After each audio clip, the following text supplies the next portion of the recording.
Bottom line is when Joe Biden got elected, he said he wanted to fast track 4 million undocumented residents to full citizenship.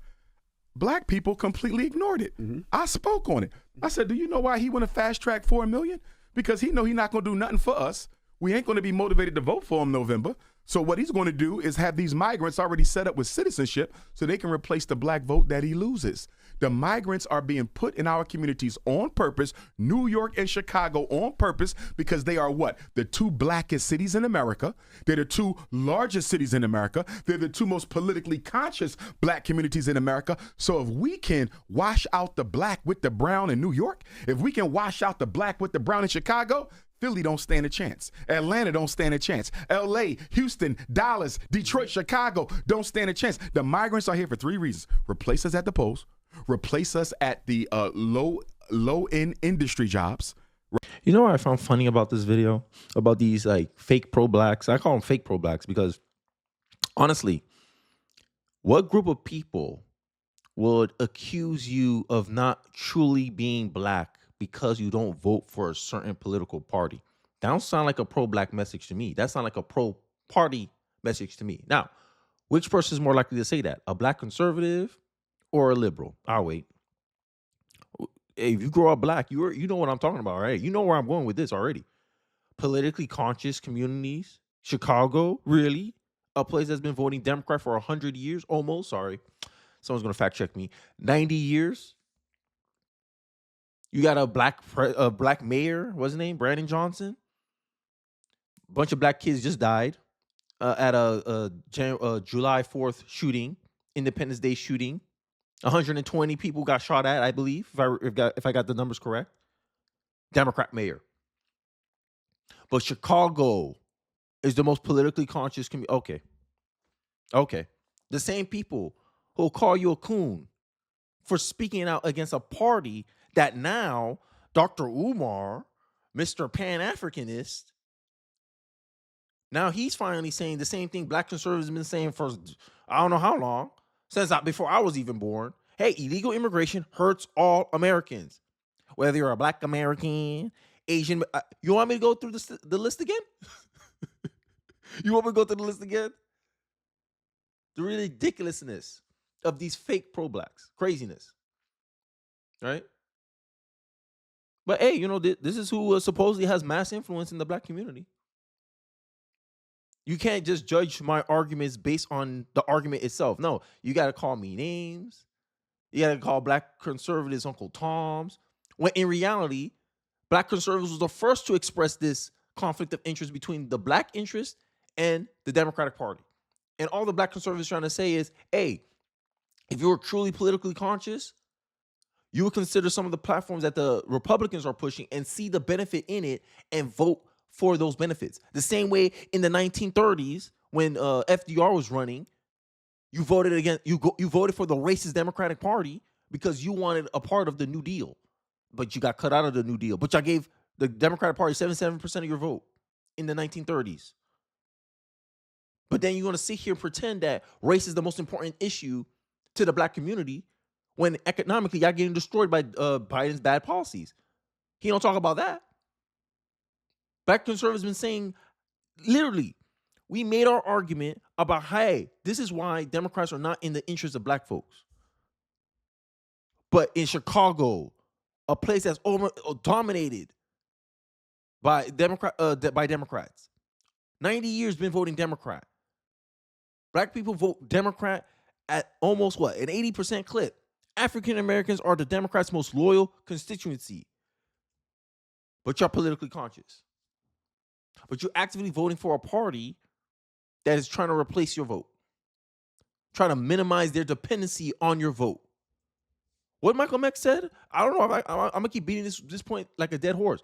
What Malcolm X said, you keep putting them first and they keep putting you last.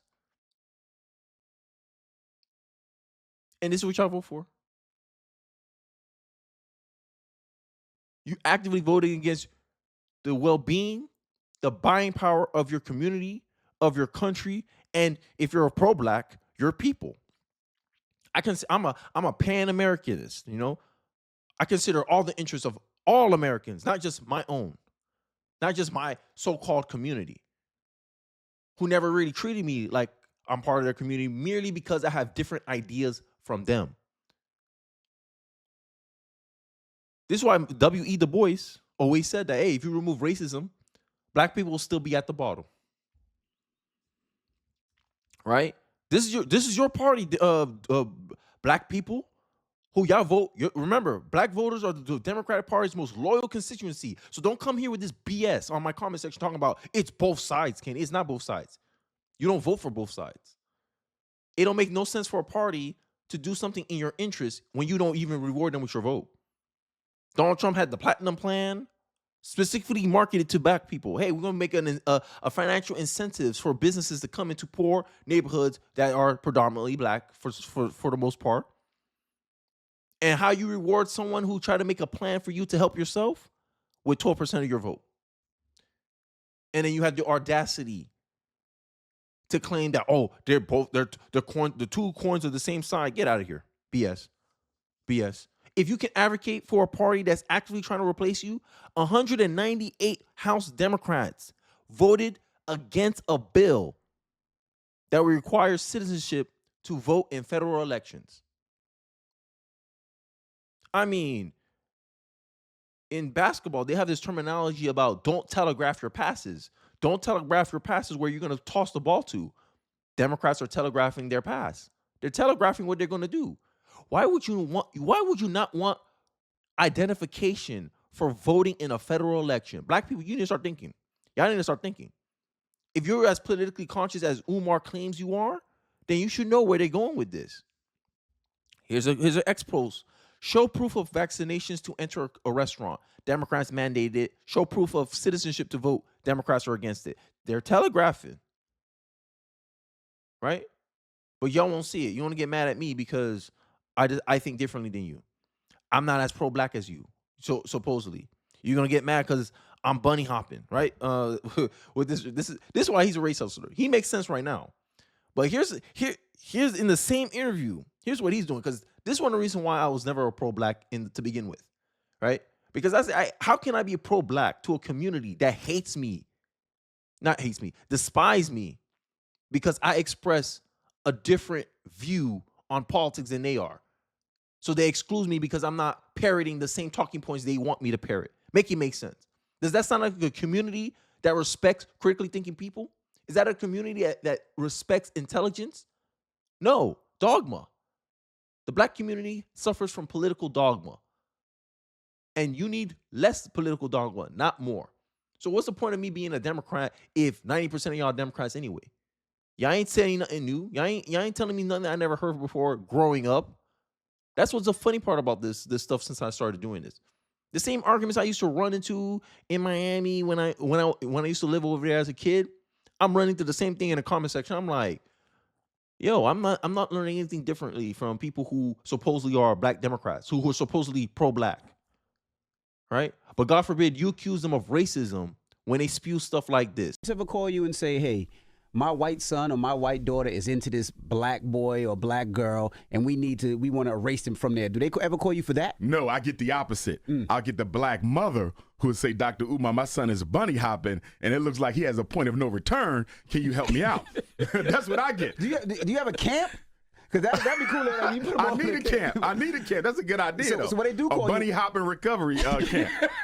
Bunny Hoppers Anonymous camp. I need a camp. That's not a bad idea. That is a very good idea. You just gave me an idea. Man. So when they do call you, how do you break it down? Oh, my God. They be upset like Dr. Umar. He taking a white girl to the prom, and I thought that was it. No. She's living with him in his dorm. No. They're about to move in together. No. She's pregnant now. What can I do? Damn. And the first thing I say to the black mother is, are you sure you did not model love or addiction to whiteness before your son? Because many of these mothers who have an issue with their son with the white girl got blonde hair, blonde weave. You see what I'm saying? The green contacts. Like, I'm looking at how you present yourself. You look like you're trying to be a white girl. So if the mother is imitating whiteness, why wouldn't the son be attracted to it? Because your first love affair is with your mother, not sexually, psychosocially. So therefore, if I see my mother imitating white women, are you not indirectly through your behavior suggesting that I date white females? What's the difference between someone who's pro-white and pro-black? One's gonna get called a racist and one's not. I just really love my people. You hear the example?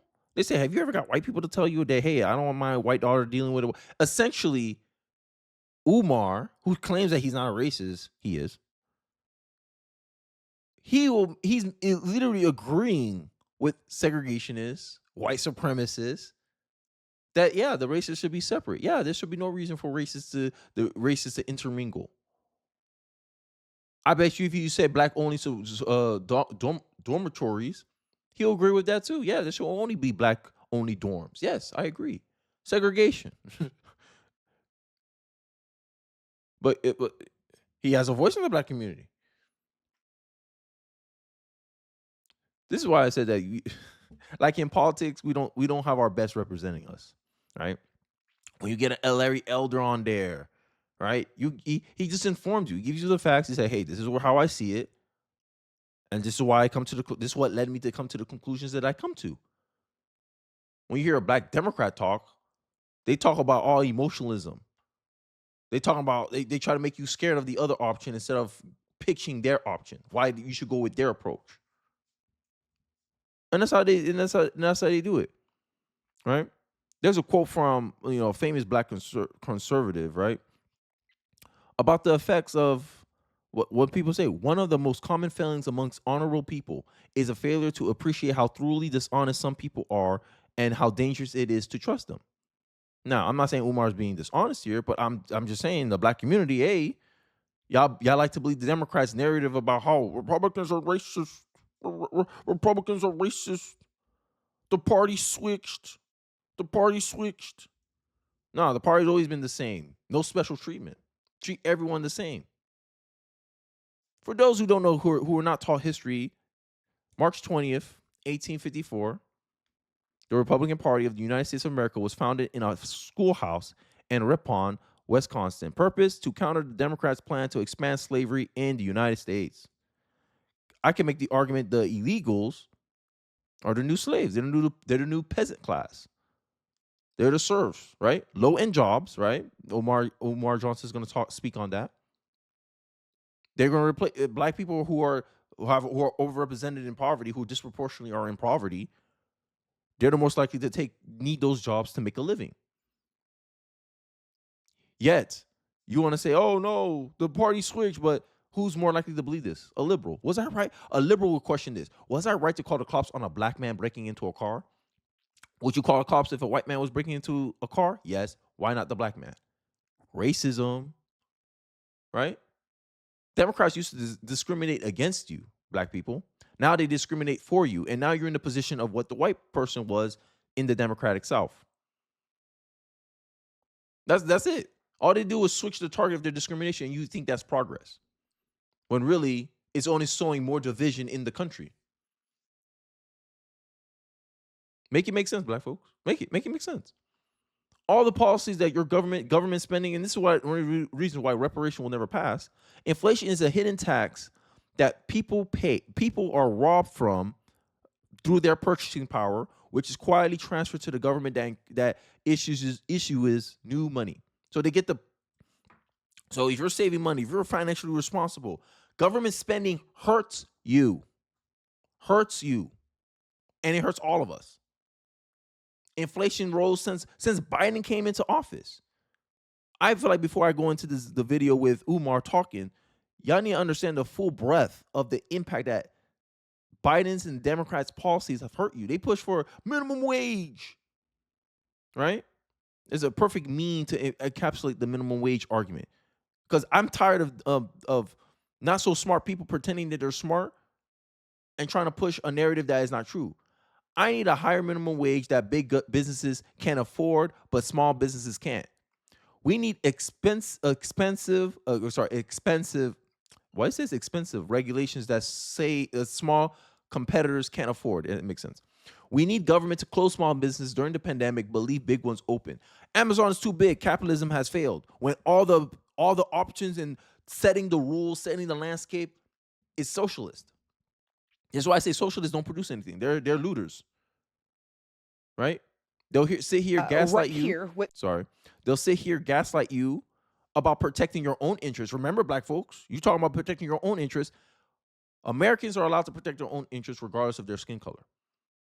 Just because white people want to protect their own interests doesn't mean it's wrong or right. I take a neutral stance when it comes to that. If someone wants to vote based on their interests, they're allowed to do that. But you cross the line where you demand other people to do something in your favor and you're not offering anything back in return. And then you're going to pretend you built this country, but you can't build up your own communities. You can't build up businesses, but you built this country. Yeah, I'll believe it when I see it.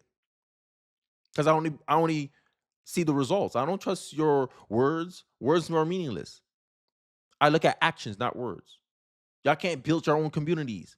Y'all can't even take constructive criticism. Every time someone tries to give you criticism, you take it as, oh, you're making white man talking points. Oh, you must hate your brother. Well, I hate my brother because I'm holding him accountable. Hey, you're doing stupid stuff. Stop doing stupid stuff. You're racist. Make it make sense. I'm harder on my own brothers than these strangers online. But they think liking someone is holding them with kid gloves. When you got your own Congress, remember, Black America, y'all the most loyal constituency of the Democratic Party. Does this sound like something that benefits you? Hypotheticals. It is under attack right now, right here with this very bill. Republicans want to throw up barriers because when people vote, they lose. Let me be clear. They don't want you to vote. They don't want to hear black voices, brown voices, LGBTQIA voices. What does that have to do with the illegal immigration bill? Smokescreen. I want you to get you in your feelings. Hey, look, this is not a threat on, this is not to safeguard your voting rights, Black America. They're trying to disparage other people from not voting, including you. Somehow they try to tie you into it when obviously it goes against your interest. You pay taxes. Illegal immigrants don't, but the illegal immigrants are on welfare, food stamps. Do I need to put up the chart? I got the charts. 58% of welfare programs are used by illegals. So you pay taxes, they pay nothing, but they get the same benefit as you. Does that sound fair to you? But look how she's spinning it. This is why the black community needs more black conservatives. Young voices. Our fundamental access to our democracy is being politicized. And this xenophobic attack that we're debating today will make it harder for Americans to vote. This is why I don't respect black liberals, black Democrats specifically. Every time they use xenophobic, racist, sexist, it means they don't have no argument on the substances of the substance of the matter. And they try to distract you by labeling something bad, something they perceive as bad. Oh, this is a threat to democracy. Last time I checked, taxation without representation. You can't tax somebody without representing them, right? But you're going to allow people who don't pay taxes to be represented in the government. Make it make sense.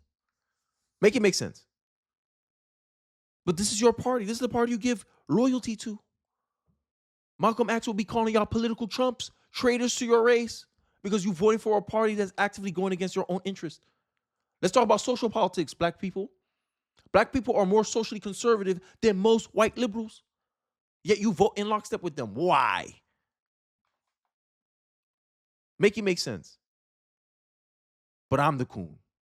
You've actively voting for a party that goes against your social politic.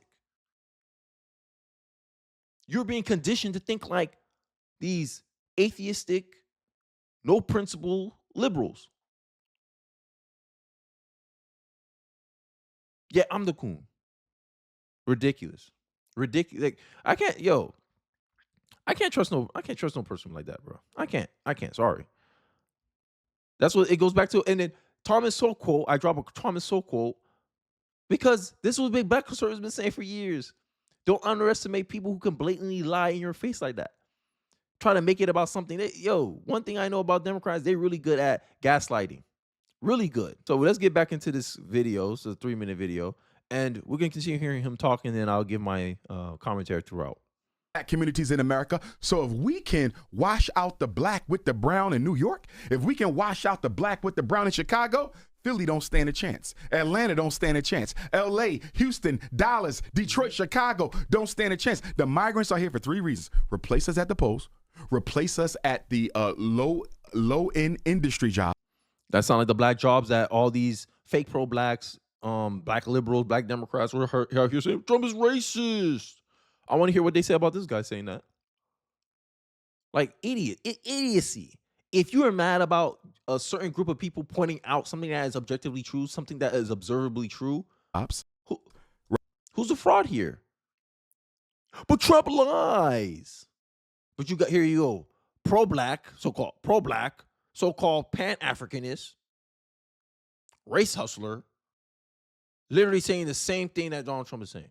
But because it come out of the mouth of a white old man, it's racist.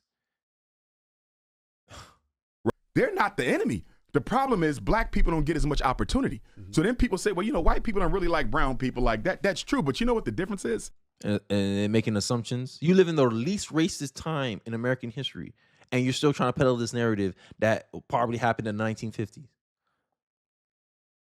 But unlike you, black people in the 1950s had more self-respect for themselves and saying, nah, we'll build our own ish. You don't want us in your hotels? Fine, we'll build our own hotels. Because black people back then cared more about respect than love and validation. Now we got black people here caring about the validation of other groups of people. Sometimes I feel like I'm born in the wrong time. They don't have the burden of accountability with them that they had with us. We built the country. Mm-hmm. So every time they look at us or deal with us, the bottom line is y'all brought them here and they built y'all into what y'all are. The Democratic South, not all of America was involved in slavery. There were free blacks that was never slaves. There were free blacks that owned slaves. But y'all built the country. Okay. They don't have to say that to the Venezuelans. They don't have to say that to the Colombians. They don't have to say that to the Mexicans. So although they don't like brown, they would much rather deal with them than the black, because with the black, there is a white man's burden that you owe them restitution for 246 years of unpaid labor. Democrats owe them restitution. You can't penalize an entire country for something that only 5% of the population was involved in, which was slavery. Take that to the bank. Only rich and wealthy people could afford to have slaves. Take that to the bank.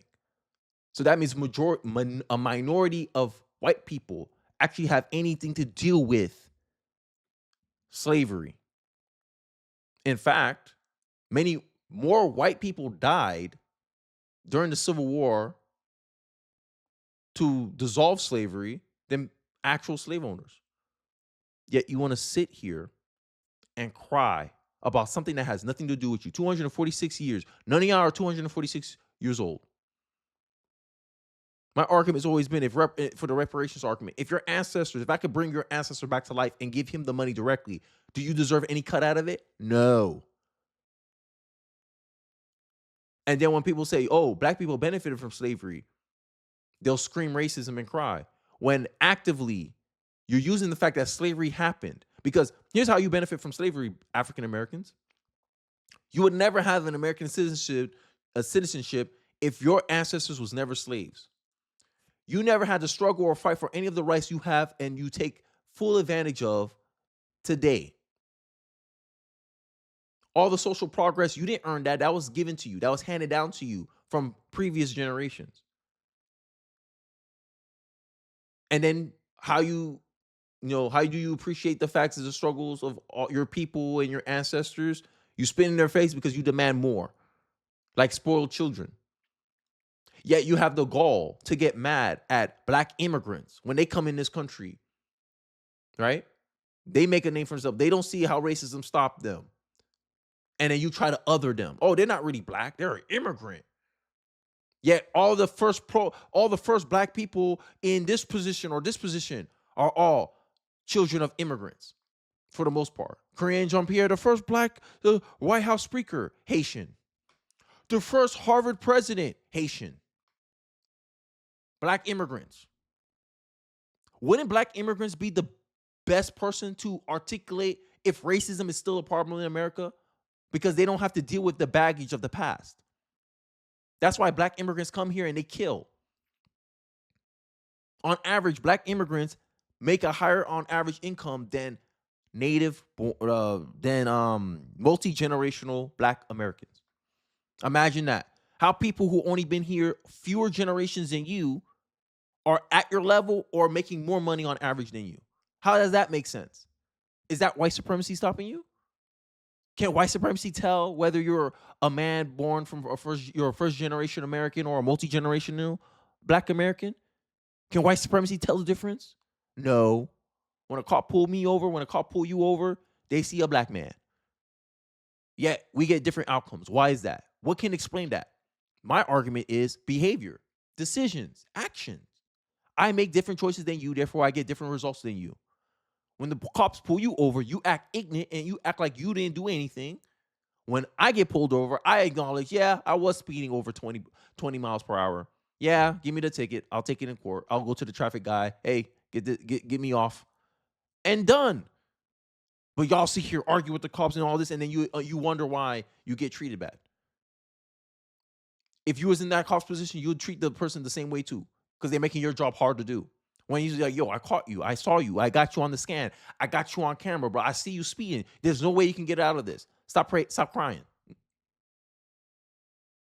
You don't want to look at your behaviors. You want to cry racism because you want to make excuses for your inadequacies. That is the problem in the black community. That's the problem with black culture. But y'all still want reparations. Reparations for something you never personally suffered from. Make that moral argument for me. Your ancestors got beat. Your ancestors got abused. Your ancestors got all this. And you want to benefit off their suffering. You didn't go through the suffering personally, but you want to benefit off their suffering. Extortion. This is why I say, hey, white people shouldn't feel guilty about nothing. Only 5% of them had anything to do with slavery. Because only 5% of them could afford slavery. But you want to make all of white America complicit when only a minority of white America actually owns slaves. Make it make sense. Some of y'all might be descended from free blacks who were never slaves, but I bet you still think you deserve reparations. I can't listen to them anymore, man. But this is why I don't trust. This is why I don't listen to race hustlers. Because they got the victim mentality on lock, and I wasn't taught that way. I didn't grow up that way. I come from a different culture, for to say. I was taught to be resourceful, to make the most of what I have, not look at someone with envy because he doesn't help me. Oh, they got the newest Game Boy Advance. My mom was too poor to get me a Game Boy Advance until like years after it came out. But I was resourceful. You just, hey, this is my life. This is what I got. Let me make the most of it. That's it. That's all you can really do objectively. But here you are crying to the white man. Oh, white man, please give us reparations. And you think you're powerful. If you have to beg somebody for resources, you're not powerful. You don't have any power. That's why this is a perfect argument. Black power relies on white guilt. And the day white people don't feel guilty, it's a dependency. You have a dependency problem. Black community has a dependency problem.